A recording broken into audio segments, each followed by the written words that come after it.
Welcome to this edition of the Substack Live. Warning, I am with the one and only Michael Fanone. Michael Fanone is an important voice and an important man in this country.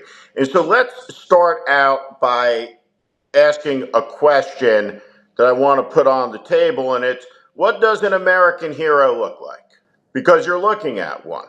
There's a name that many people will know from this podcast because there was a famous television series about Company E of the 506th Parachute Infantry Regiment of the 101st Airborne Division that was famously commanded by a man named Richard Winters from Pennsylvania. And in that series, Dick Winters is reminiscing about his experiences in the war as an old man, and he recalls a letter that was written to one of his men, and the question that his grandson had asked was, "Were you a hero in the war?" And the man paused and he said, "No, but I served in the company of heroes." And Michael Fanone is such a man, and he served in the company of heroes who were viciously attacked by a mob sent to tear down what Washington imagined and created with humility, what Lincoln saved with courage and principle, what 1 million people have given their lives to sacrifice, cutting it short so that people who have not yet been born can be born in the tradition of American freedom. Michael Fanone is the best of us.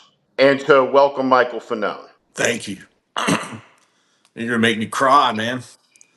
Well, That was pretty. That's probably the best introduction I think I've ever had. Thank you. I am deeply humbled. you know we're going to win this fight, right?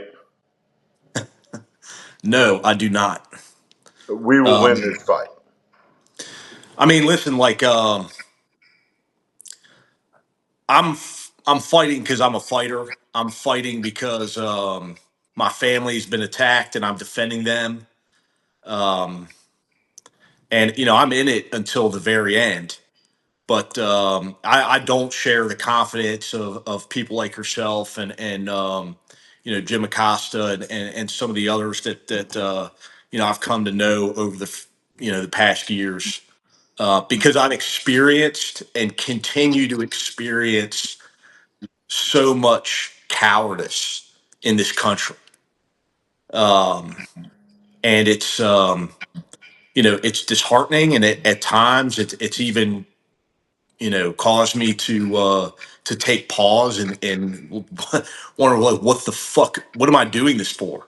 Um, and but again, like I said, yeah, I'm defending my family, I'm defending my children, and I'm hopefully holding on to democracy long enough so that the next generation will get to experience some of the freedoms that I've come to enjoy and expect from this country.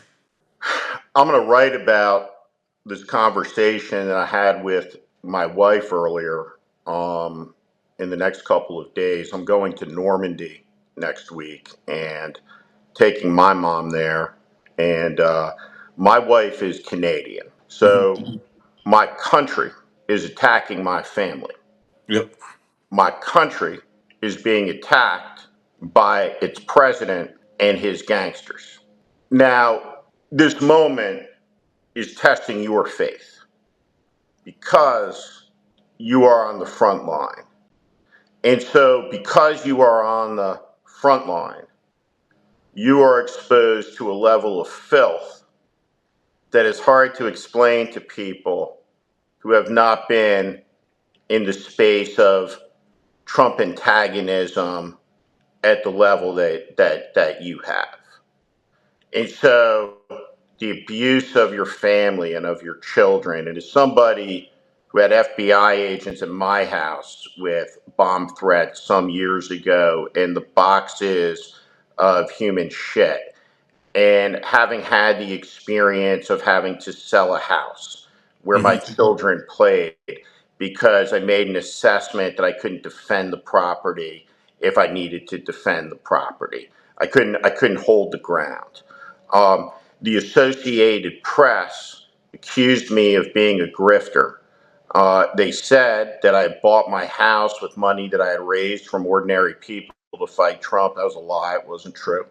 Fox News put the address of that house on television, and that was all that was. And so it is extraordinary to see the faithlessness all around you. I worked in Republican politics, so every person I've ever known, you can count them on one hand, right? Didn't believe in any of the things, right, that you thought that they believed in. But I think that Martin Luther King has the answer for you. And I would encourage you to read his last speech on the edge of his death. And in that speech, he clearly knows his end is at hand. It is a prophetic speech. And it really has three parts to it. And the first part of it is, if the good Lord let me go to any place or time, where would I go? And he goes on a tour and he takes his audience with him. I would go to see God's people delivered from Pharaoh, keep on moving to ancient Rome and Greece and meet Aristotle and Plato, but keep on moving. Go to Philadelphia in 1776.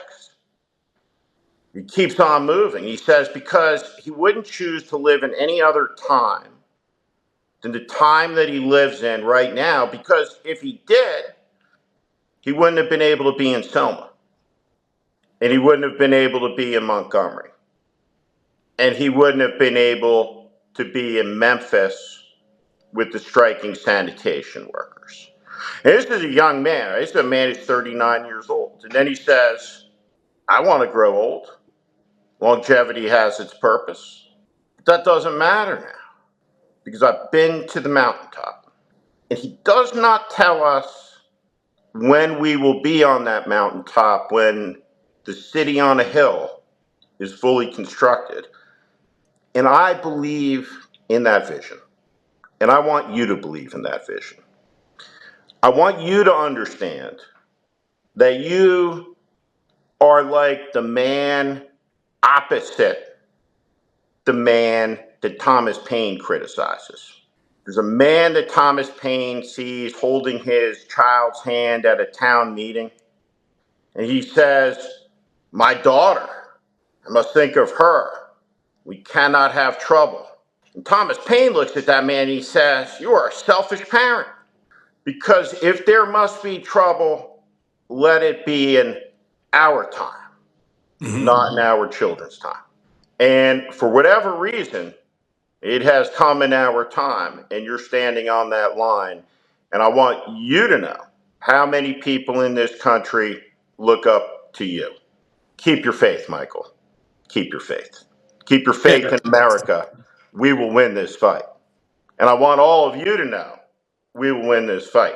Now, part of the problem, as a matter of strategy, is the fascist is always the aggressor. Right. It means that if you're a normal, democratic, liberty-loving American, you weren't expecting to be attacked by your president, by his mob, by all of the congressmen and senators who work for us. But so it is. And now we must fight. And so I want to ask you, as you look ahead, what's Michael Fanone doing for the next couple months? Right? How do you see it? What are people saying to you out there? When you doubt, don't get out of the fight. Abraham Lincoln doubted. Winston Churchill doubted. Martin Luther King doubted. Michael Fanone doubts. Steve Schmidt doubts. But we don't stop fighting. So let's talk about how you see the next couple months. Yeah, I mean, first, listen, the Trump administration took the fight to me. When they pardoned, you know, the 500 and some odd violent criminals that assaulted police officers like myself at the Capitol on January 6th, like they're the ones that, that picked this fight. And, I don't ever, ever walk away or run from a fight. And so I'm in this until the bitter end. They're either going to have to kill me or fucking get out of my country. And so you don't have to worry about me disengaging. I'm in it now for the long haul. That being said, it's there's moments in which you see like the capitulation. Like first, it was the Democratic Party, which has long since abandoned me. I mean, we're talking years at this point, but seeing them in the aftermath of post November election just literally disappear. And then I start to hear commentary like, well, what we need to do is we just need to, bide our time, wait to the midterm elections, and Trump is going to, destroy himself. Well, listen, that might work for you as a politician, and that might be politically advantageous, but these people are fucking destroying my life, and they're destroying millions of Americans' lives, and we don't have 2 years to wait. Not to mention the fact that I hate to break it to you, but that's about the most uninspiring shit that could possibly come out of a quote unquote leader's mouth. Like, let's just bide our time and bear, grin and bear it for 2 years. No, the fight needs to start now. It needed to have started on day one. And so for me, that's what it's all about. It's about expressing anger and outrage and inspiring other Americans to express their anger and outrage about the uh, immorality of this administration and the lawlessness of this administration. Perfectly said. And I want everybody. We got 1,500 people with us. That number will climb, and we'll share this to a broader audience. And what I want Democratic partisans to understand and to lock in on is something that Michael Fanone just said, because I stand with him on this. Michael was a cop. I was a political consultant in my previous life, electing people. So, we have different experiences, right, in life. I've been involved in a lot of political campaigns, and I want to say something on top of what Michael said to the leaders of the Democratic National Committee, senators, members of Congress who have embraced the stupidity he just called out, that will wait for 2 years. Yes, he's correct about it being uninspiring, about that path being immoral. Ron Fournier, who writes Convulsions on Substack, joined last night. Another great Substack platform. I urge you to be on that. But what Ron Fournier pointed out is that this condition that the country is in is not remedied by the election of the other half of the political duopoly that's deeply responsible in the poor choice that they offered for the election of this monstrosity that has its hands around Lady Liberty's throat. And so with regard to the idea that there's some cause of personal ambition, whether it's Mayor Pete or Gretchen Whitmer or Tim Walz or any of these people, if you put the cause of your self-interest and the cause of your party's power over the cause of this country's liberty, its freedom, and its people, you will be annihilated. And we will not stand with you in the 2028 election. We will not. Yep. We will not. There will never, ever be another instance in this country. I personally, and I absolutely have the wherewithal to do this, I will lead an effort, and I will lead it to make certain that the Democratic Party that will not fight for this country does not take power. And that if they wish to sentence us to death with their apathy and their indifference and their lack of fighting spirit, then so fucking be it. Then we will die together, but we will go into the ground together. Because there are millions of Americans who aligned with the Democratic Party, and the Democratic Party did not measure up. And the Democratic Party better understand that they're going to meet us where we are, not where they are. And so the Democratic Party has disinvested in this country in places where Michael Fanone's accent is from. I'm in Tulsa, Oklahoma tonight with Beto O'Rourke. And I'll tell you something. Any Washington politician out there who thinks that Gretchen Whitmer would be a better president, standing there like a stooge against the wall in the Oval Office with Trump as he announces the political persecution and the investigations of the Justice Department against his critics, versus Beto O'Rourke, who's fighting in Tulsa, Oklahoma, should pull their head out of their ass immediately. Yeah. Adam Kitzinger has joined the conversation. He's out there, another great American patriot and hero. And let me say about Adam Kitzinger, Adam Kitzinger's not afraid of Donald Trump. And so maybe the next president ought to be someone who's not afraid of Donald Trump as the preeminent qualification, and has the ability to speak extemporaneously, has the ability to speak with passion and conviction without 20 consultants telling him what to do. And so Michael Fanone has the conviction of a leader. And Michael Fanone has the heart of a patriot. And what Michael Fanone just said is of the deepest importance. I wanted to ask you, Michael, just to talk about the Capitol building. You probably know that building more completely, thoroughly, its history, than 99.99999999999% of a country of 352 million people. And personally, I don't even think it's close. I think it's the most beautiful building in the United States.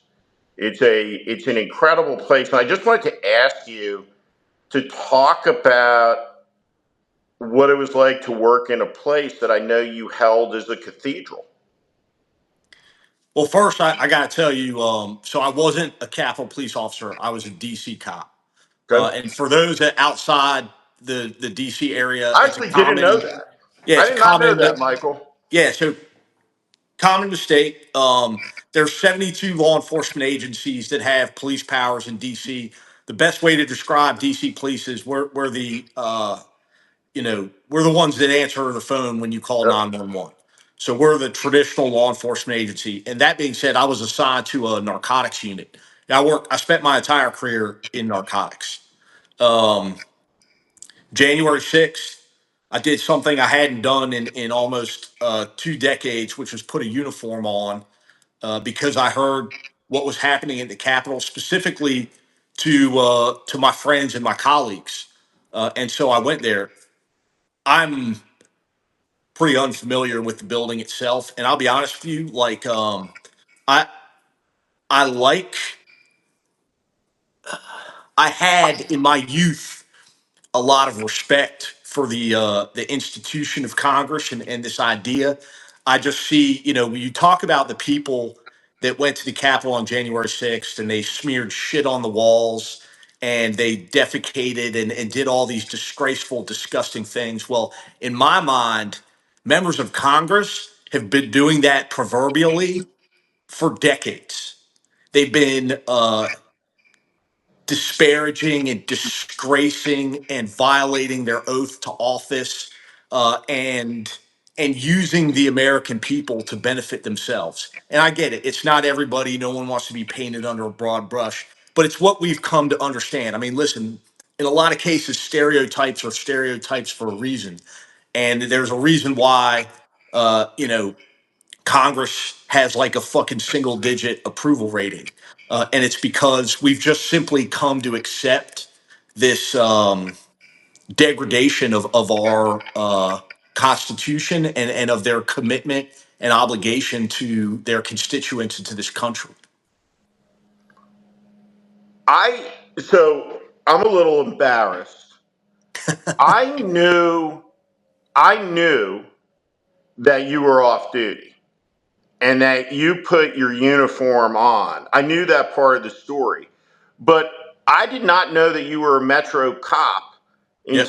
until you just said that, who put his uniform on to go stand with the Capitol Police. I thought you were an off duty Capitol Nope. cop. That makes your story even more incredible, right? About running to the sound of the gunfire and heading to the front. It is a remarkable story of American leadership. And I just want to say to people that one of the problems that we have in the country is that there's a false reading um, that conveys over the television about who we are. And what we show on CNN and the cable channels is a collection of people. It's called 30 people. And they all live within 6 or 7 blocks of each other in Washington, D.C., and in New York City. And they all know each other. And they're all profoundly detached from reality, mostly. Like Kitzinger's not, when he's Yeah. on. Um, and he doesn't live in Washington, of course, but they're all careerists and strivers, and they're not on your side in any way, shape, or form, right? So they're weak and they're vacillating and they're full of shit. And so in this moment, when the country is under attack, and I think it's important for Canadians to understand, I think it's important for Europeans to understand, because they see a slice of America that is corrupt, that's decadent, that's weak, and it's just disgusting. We are a country filled. I want you all to look at Michael Fanone's eyes. He's not backing down. And he's not alone. We're a country filled with wild, feral fucking people when it comes to the defense of our liberties and our prerogatives, who have indulged this softness and decay and corruptions and all of the proverbial shitting on the floors and the walls that Michael talked about. But the American people are not America's politicians. America's politicians, who abuse the American people, have taken an extraordinary license. And trust me, the comeuppance is going to come due. Yeah. And No so I doubt. just saw Fanone for Congress. I think you should be in Congress too. I'm So, too so if you, broke. I'm too broke to run for Congress. well, I That's think, part of it. That's part of the problem. No, but I totally agree with you. And you said something the other day on Jim Acosta's show, where you said like this is going to be an American-led, a movement of the people, yep, and the people are going to push the political party, whether it's I'm assuming it's probably going to be the Democratic Party because the Republican Party is infected with like stage 4 terminal cancer that's yeah. inoperable. But it's going to be the people pushing the Democratic Party to fight. And I think, unfortunately, there's a lot of Democrats who, in this moment, I would hope that they would be able to read the moment, but they're not. They're not going to relinquish their power and the prestige of their office. But people like Chuck Schumer, is a manager.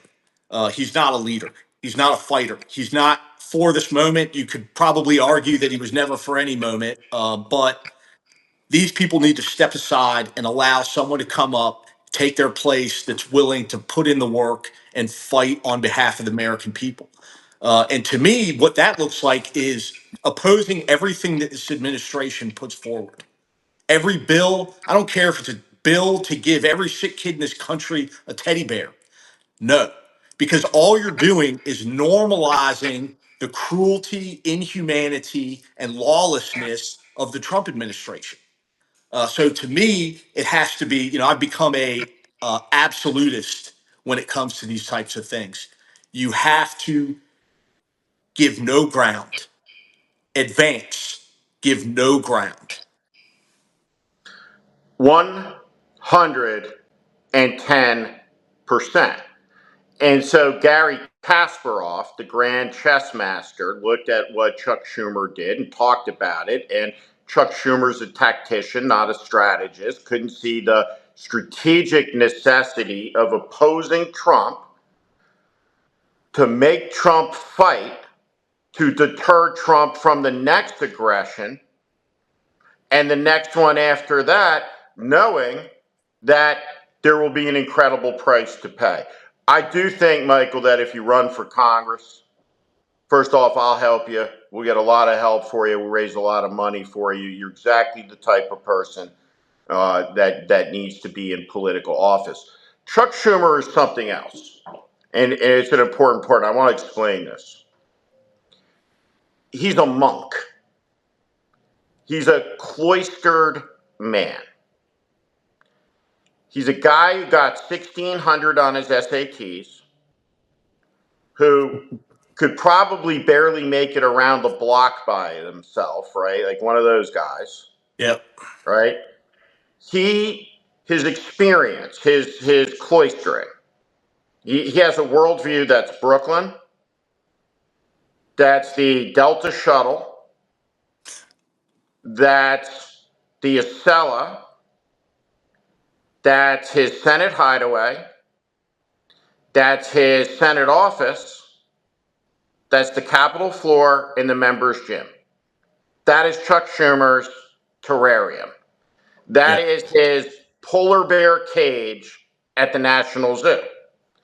And this cloistered monk has done this for his entire life. He has been in the state legislature, and then in the Congress, and in the Senate, and he's 75 years old.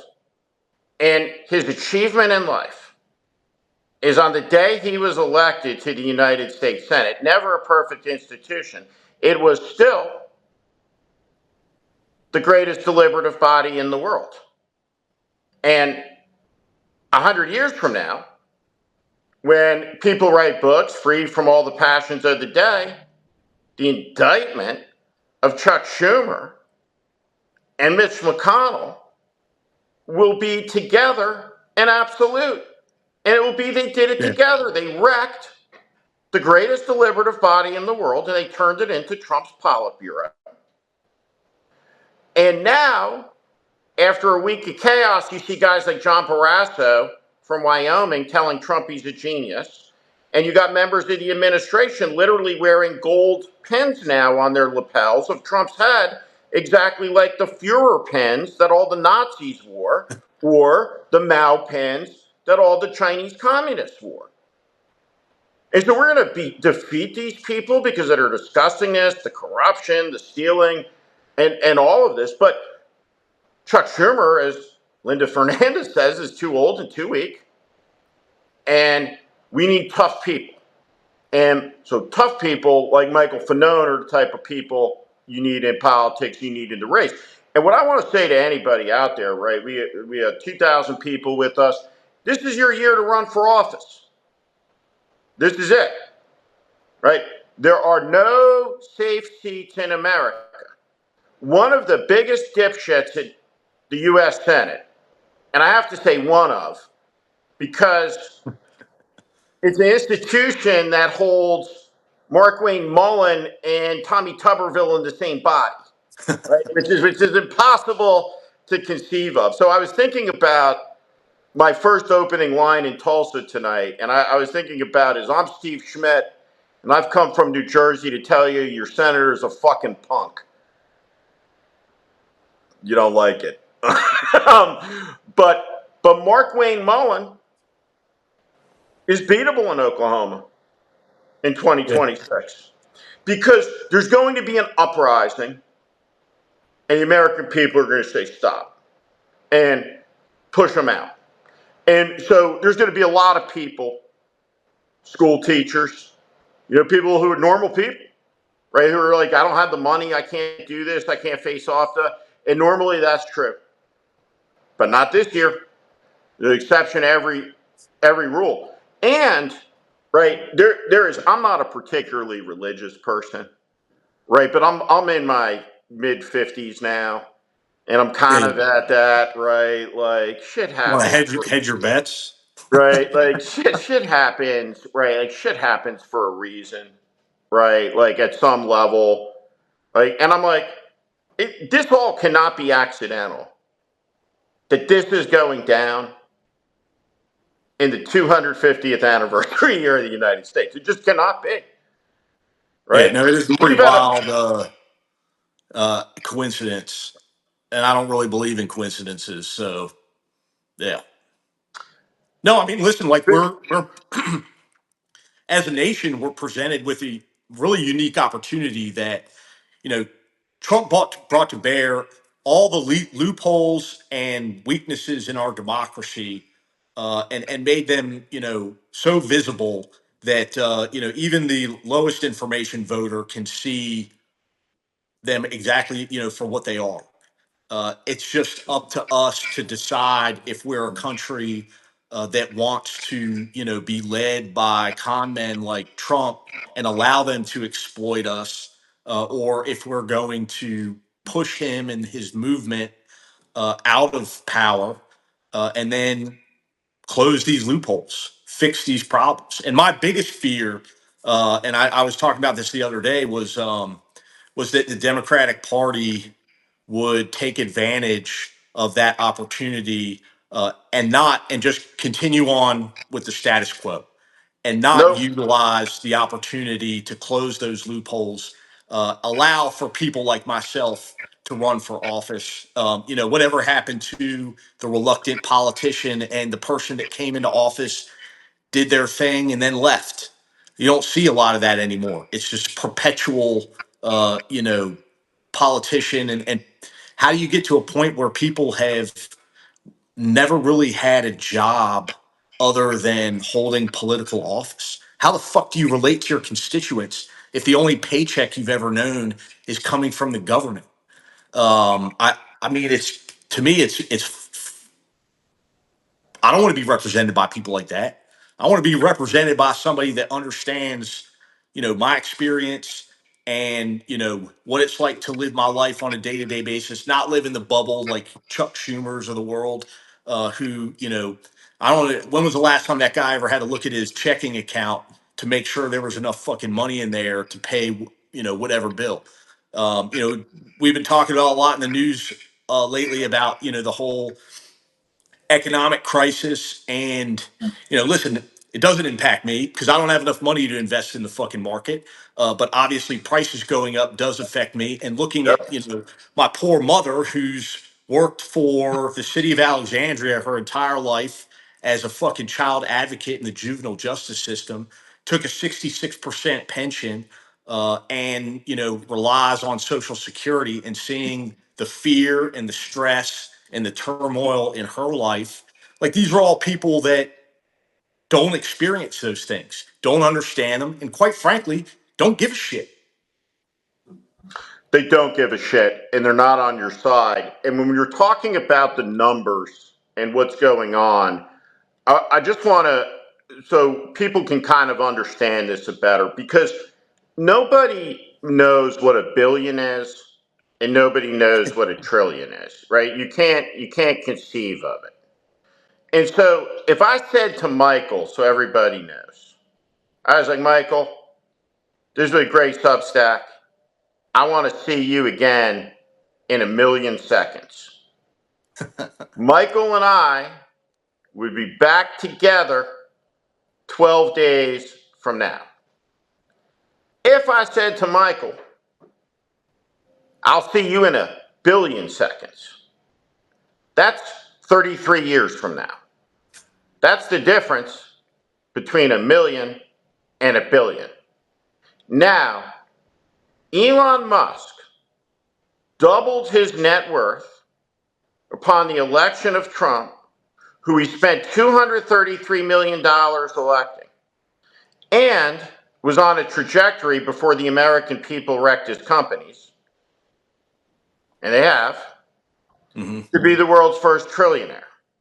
If I said to Michael, I'll see you in a trillion seconds, we would be alone because that's 33,000 years from now. That's what a trillion is. And this week, Donald Trump wiped out $10 trillion of wealth, and then he tipped off everybody around him that he was going to make a political announcement that allowed his cronies to effectively insider trade as the 401ks of working people were wiped out. Now, going to the moon is an engineering challenge. Flying there. Landing on the moon is a piloting challenge. The decision of should we go to the moon? That's politics. And so now when we think about politics and the moon, we have to break up Facebook. We have to break up these big tech companies. We have to break up the monopolists. The companies that first from Silicon Valley came after America's kids with their algorithms have turned predatory towards our democracy. And we have oligarchs now with net worths that are the equivalent of nation states. And so Elon's not going to Mars. And these people like Mark Zuckerberg will be billionaires, but they will lose their empires.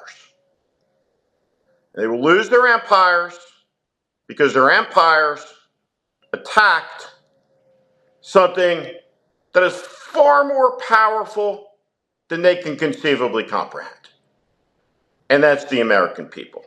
And so there will have to be a revolution in our politics that demands, day one for the Democrats, ethics reform. No more insider trading, no more stock trades, fundamental campaign finance reform, ethics reform, all of it, breaking up the companies, a serious intellectual regimen that reestablishes government of the people, by the people, from the people, and takes it away from the gangsters who have seized it, weaponized it, and turned it against the people who it was their honor to serve and whose oaths they betrayed to the Constitution and to all of us. Awfulness doesn't begin to describe it.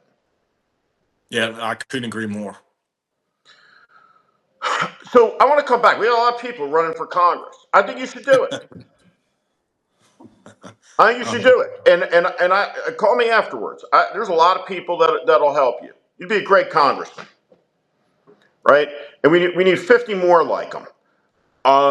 And all of this would stop in an instant because, like, in the end of the day, you know, the number one issue is the character crisis that we have. A lot of people, Michael, are asking, take us inside the conversations you have with cops and Trump, right? So I get it, right? I mean, I get The one thing that I've always hated when I see a cop, right, that I don't like, and I've spoken about this publicly for a couple of years, for a long time. I don't like seeing cops and like sheriffs in like Riverside, California, kitted up like they're about to roll into Fallujah, right? On a normal day, right? I a police officer, right? Who in the day-to-day business should have spit shine shoes on, right? Trousers, crease shirt, badge. They should look like a policeman, right? You want to join the Navy SEALs, right? Or you want to work in a special tactical unit in a city. Uniform and the attire is different, but the militarization of police, right? That all these police departments buying surplus military weapons, right, from the Defense Department as a general proposition, right? Not for it. And Right.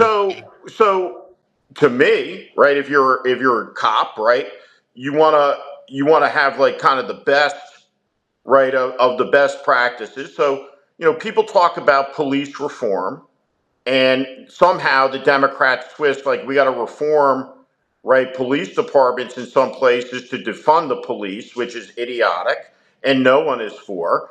And if you're a cop, I completely understand the offensiveness of that. What I want to ask you though is the cops, right, who are offended by that, right, when you talk cop to cop, right, and then you look at all these pardoned criminals like who assaulted hundreds of cops.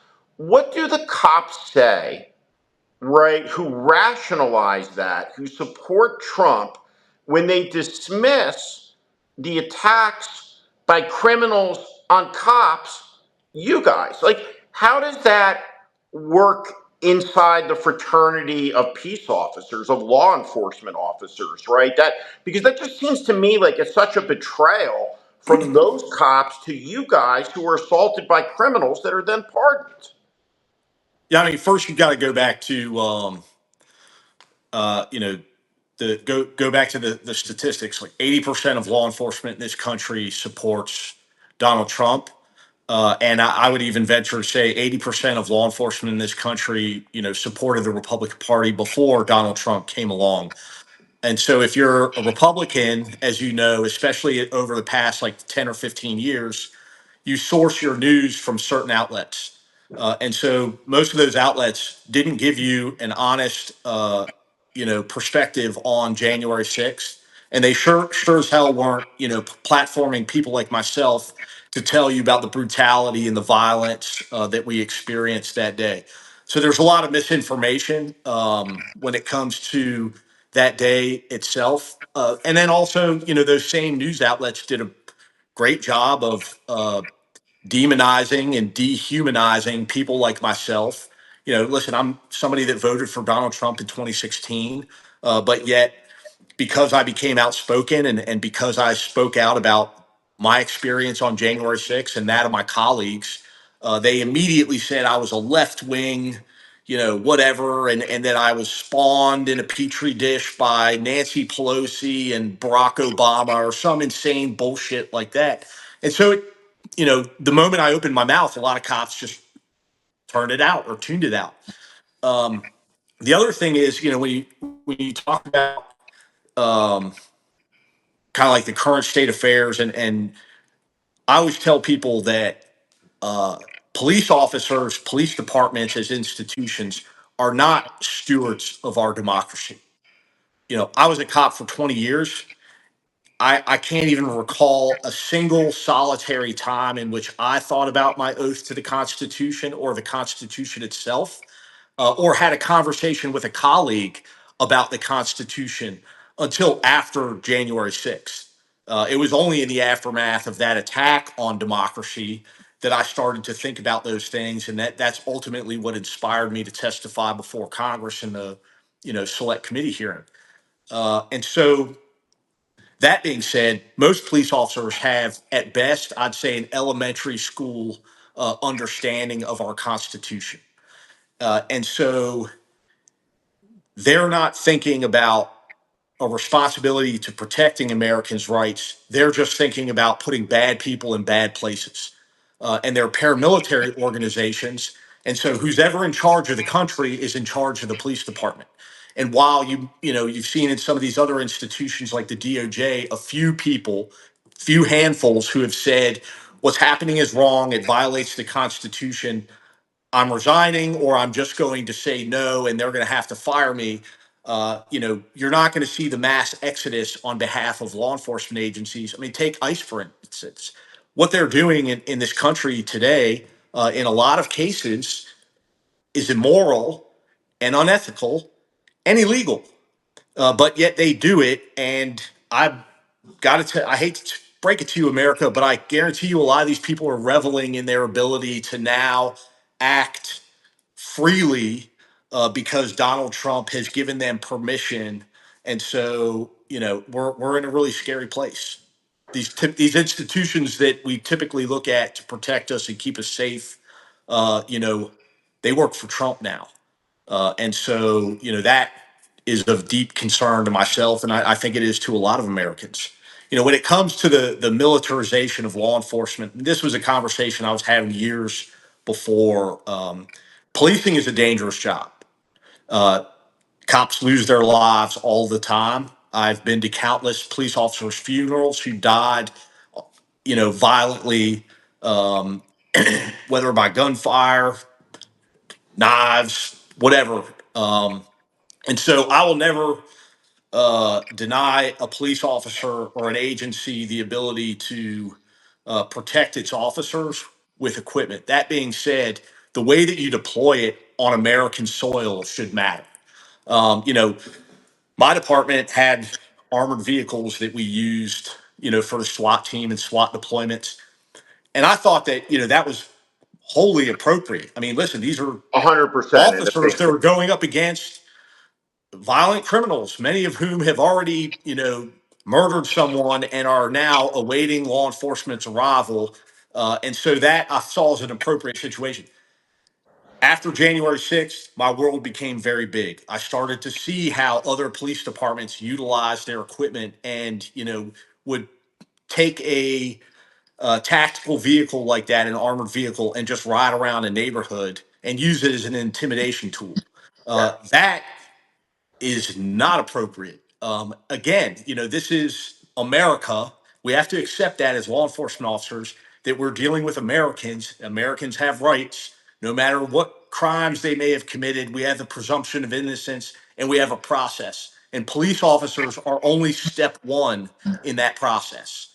And so, if we're not willing to embrace that, and we're not willing to adhere to that, you need to get the fuck out of that job and go do something the fuck else. I was, I want to ask you a question about what it means to be a man and about cowardice. And just to define it and talk about it. And I swear to God, everybody, this is a true story. I'm gonna share real quick. So I grew up in North Plainfield, New Jersey.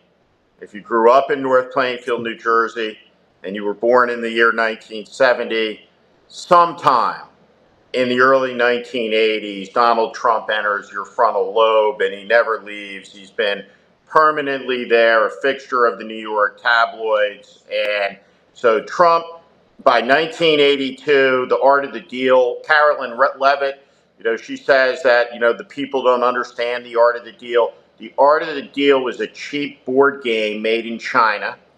All right. It's a ghostwritten book. There's no one who can name any deals that Trump has ever done. There are no deals. It's all lie. No question is ever asked in the White House briefing room. Like, can you name right? Can you name the deals? So I'm standing one day or sitting in the living room of our New Jersey home, and I'm like 12, and Trump was on TV, and my dad, um, apropos of nothing, with Trump on the TV, he goes, "You see that guy?" I was like, "Yeah, Dad." He goes, "Never be like that fucking guy." Okay. And so, like, obviously, like, I listened to him, right? Because I'm 54, right? And the message took, right? So you're opposite in every conceivable way on the character prism of Donald Trump, yin to yang. And there's nothing that's like more disgusting to me than Lindsey Graham, who I spent a year of my life with John McCain running around the country. I mean, like a picture of him makes me vomit, right? The cowardice of all of these people. Can you talk about cowards and about when you look someone in the eye, about, if you're talking to a 15-year-old kid, 17-year-old young man, right, what it means to be a man, right? Because we don't have these kind, Jim Acosta and I talked about it, right? Being a man doesn't mean being mean, doesn't mean Right. being able to bench press 300 times. It means having some fucking character. And so like your code, right? What is the Michael Fanone code? I mean, well, if you want to talk about cowardice, I'm going to tell you a story of an individual that I think really does embody the word coward. And that's Representative Andrew Clyde from Georgia. And I'll tell you about my interaction with him. How do we spell his name? What's the last name? I think it's Clyde. Okay, Uh, Clyde. Okay.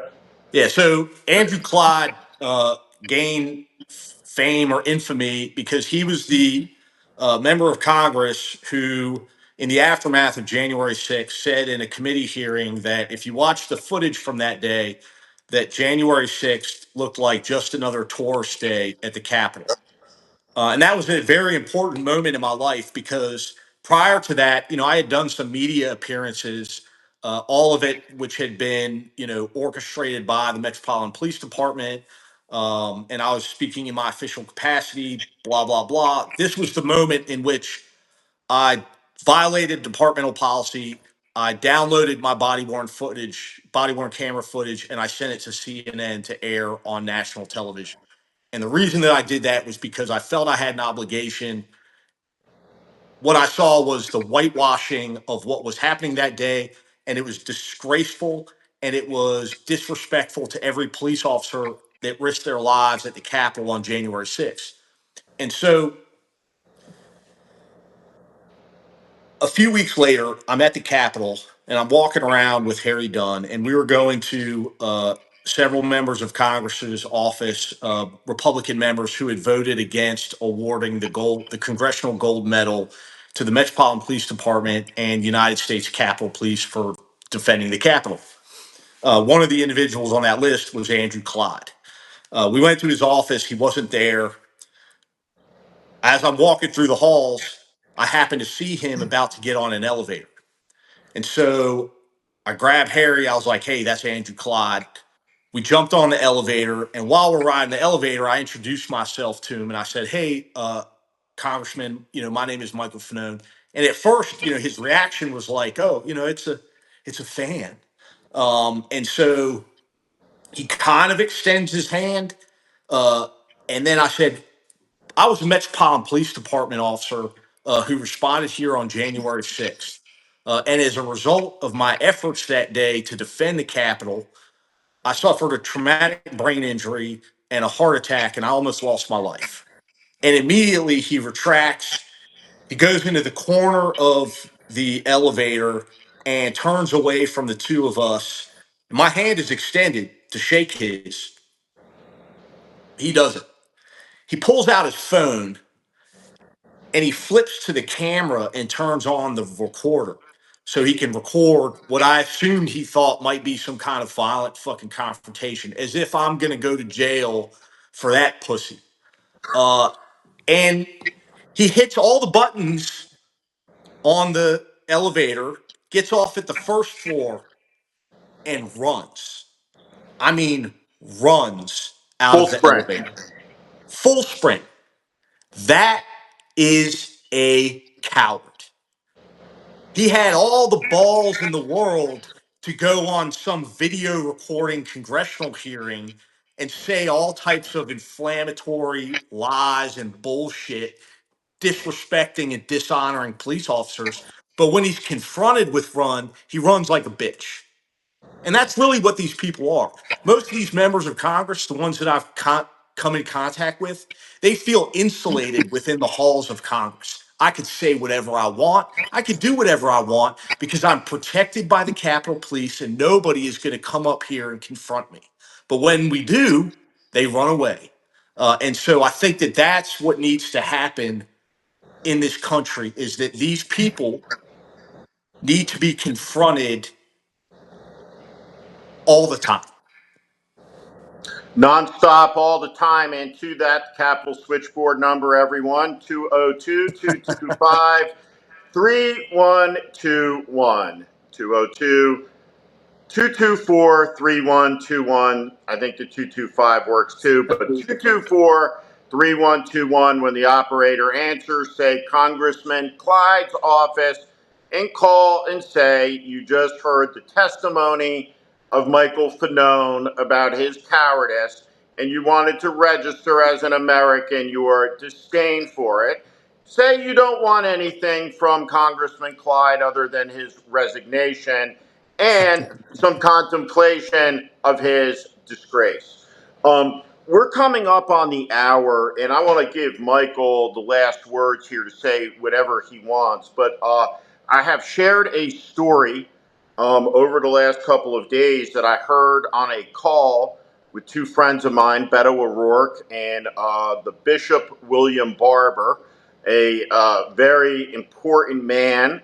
And I'll have some more on some of that in a little bit. But Bishop Barber told me a story, and I want to tell you this story. And some other people may have heard it, and it's a story about doubt. And so, in 1857, the abolitionist movement had a terrible setback, and it was at the hands of a terrible Supreme Court. And the Supreme Court ruled on the Dred Scott decision, and Frederick Douglass, who is the most important Black American, along with Harriet Tubman of the 19th century in the pursuit of justice and freedom in this phase, is deeply depressed. And Harriet Tubman comes up to her friend Frederick Douglass, and she sees that he is very down. But she doesn't approach him with hugs and sugar. She just says, Frederick, is God dead? And the question is put to Frederick Douglass like that because she knows what his beliefs are and what his standards are. And she knows he's a very faithful man. And he gets it in an instant. He has gotten down and he holds himself guilty of idolatry. He put his faith in men. Mm-hmm. Put his faith in these institutions that failed. And so he immediately realizes that he's got to give a speech because she snapped him out of it. And so he goes and he gives a speech. And his first half of the speech, he decries the decision. But then in the second part of it, he says, maybe, just maybe, in ways we can't see or know, that this decision, this evil decision, is a necessitous link in a chain of events that has set in motion the downfall of the whole rotten enterprise. And so we're going through a time of testing and crisis in this country that is amongst the most acute the country's ever been in. This is a great crisis. The Civil War, the Second World War, we are in a state of American crisis. And when we think about crisis, and we watch a World War II movie, or we watch Band of Brothers, at the most, it lasts for 10 hours. The truth of the matter is, during these periods, nobody knew what the resolution would be. World War II went on 24 hours a day, 7 days a week, 365 days a year until it was over. Same with the Civil War. The length of a year in 1942 is the same as it was in 2025. Right? And so we're going to go through this. There's going to be weddings, and there's going to be funerals, and there's going to be sad days and happy days. People are going to live through this, and people are going to laugh through this. And we need to be a joyful opposition, everybody, that's tough as fucking nails. And we will be.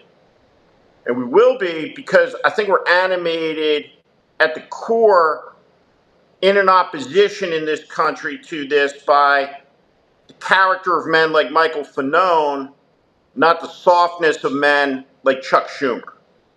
And so we will fight. We will stand up and we will defend the Republic. And it's going to take hard people, men and women, to defend this country. Michael Fanone is one of those people. I want to give him the last word to talk about what's going to be required, to say whatever you like. And I just want to say, real honor having you on with me. And I admire you beyond any measure to say. And in those moments, when you feel down, you feel low, you're like, what's happening? Why'd this happen? Right? You've been called to fight for your country. And I can't tell you why, but I just know this. I know there's a lot of people who won't give up so long as they keep hearing from you. That's a good thing. Thank you, Michael Fanone. Yeah, no, I mean, I appreciate it. I appreciate you taking the time. I'm also, long time admirer. And I'll tell you, like, you know, after the election, I think was the real test in this country in which people were going to be strong enough to stand up and which ones were going to, push on and fight and which ones were just going to, fall by the wayside. And so, I do take a lot of my inspiration from the community that has, formed people like you, people like Jim Acosta, even crazy Mike Cohen and the lot. And it's like, yeah, no, I mean, that's where, when I feel like shit, I'll watch one of your Substacks and I feel like I can get back in it. And then also, listen, I've come to accept the fact that, like, throughout history, specifically the history of this country, there have been movements against, whether it was class war or, civil rights movement and the fight against racial injustice and oppression in this country, all the way up until today, where we're, literally fighting a fascist overtaking of our democracy. And oftentimes, people that rise up in those movements don't get to live to see the fruits of their labor. And while I hope to enjoy the fruits of my labor, I've come to accept the fact that, like, I want to play my part and I want to fight. And if for no other reason than, then my children get to like I said at the beginning, enjoy the freedoms that, at least for a time, I was able to enjoy as an American. Winston Churchill had a line in the darkest days of World War II, a challenge. He put it to the Nazis. He said, "You do your worst, and we shall do our best." And with Yep. that, great to spend an hour with a true American hero, the one and only Michael Fanone. Thank Thank you, you. Steve. Thank you. I'm Steve Schmidt. This is The Warning. I invite you to join this community where I promise to be honest, blunt, and direct about what is happening in this country. America is in crisis. Follow and subscribe to this channel and on Substack. Thank you.